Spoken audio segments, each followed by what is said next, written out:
right, Iran, it says it's halted crude exports to Britain and France. The news pushing oil over $105 a barrel today. Meanwhile, the sanctions against Iran look like they're about to be turned up a notch. SWIFT is preparing to shut the country out, making it very difficult to trade on a global scale. For more on the impact of all this news, let's bring in Jonathan Schanzer, Vice President of Research at the Foundation for Defense of Democracies. Jonathan, thanks so much for joining us. So since you last joined us, it has now gotten a step more serious. SWIFT says they're ready to take action. What will that mean? Well, it means right now that the Iranians are going to try to circumvent this and to try to raise their revenue.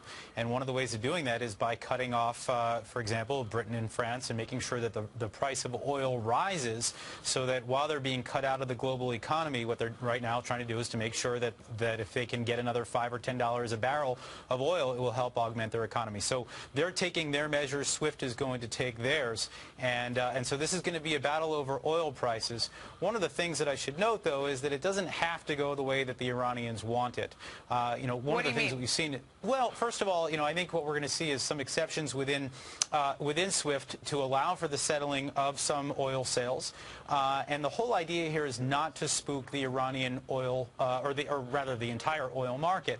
And so one of the ways that we're going to do that is, I think, with the coordination here in the United States, based on some modeling that's been done by the Foundation for Defense of Democracies, our executive director, Mark Dubowitz, has done a lot of work on this, is we're going to see a number of countries dial back, either because they have no choice, like France and Britain apparently. Other countries like China... What do you mean dial back? Buy less oil?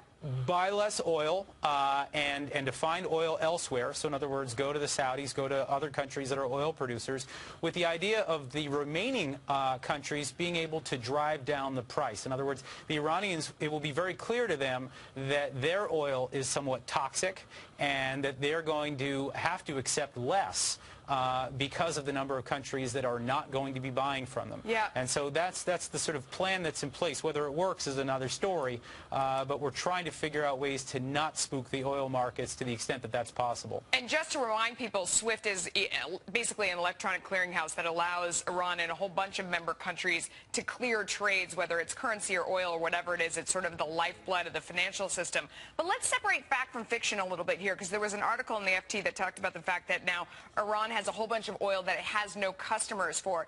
Is that really true? I mean, I don't know. I've covered energy markets for a decade. A barrel of oil kind of never goes wanting. There's always China or India to come along and buy it. Maybe they just don't want to pay the price that Iran wants.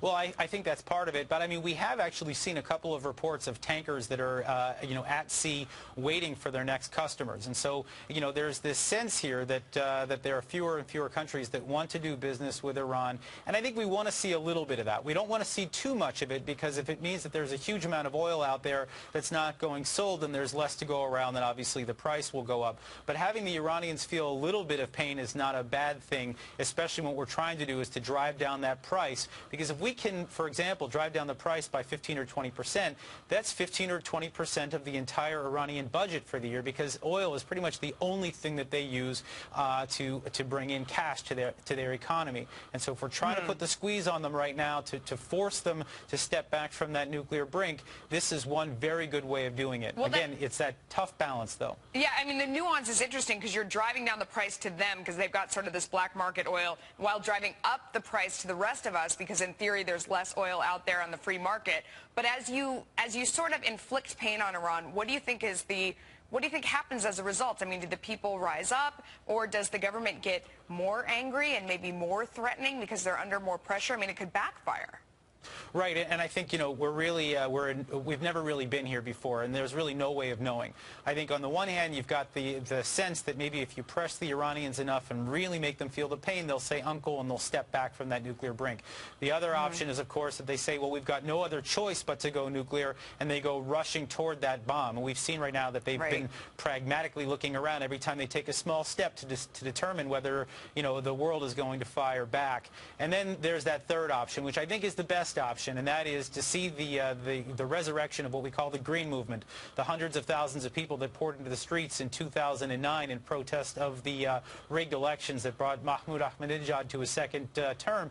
That's really what we want to see, because ultimately it's not so much that the Iranians have nuclear capabilities, it's that this regime has nuclear capabilities. This is a very dangerous regime that's been in place since 1979. It's a terrorist supporting regime, and it's a proliferating regime, and so we want to see that go down.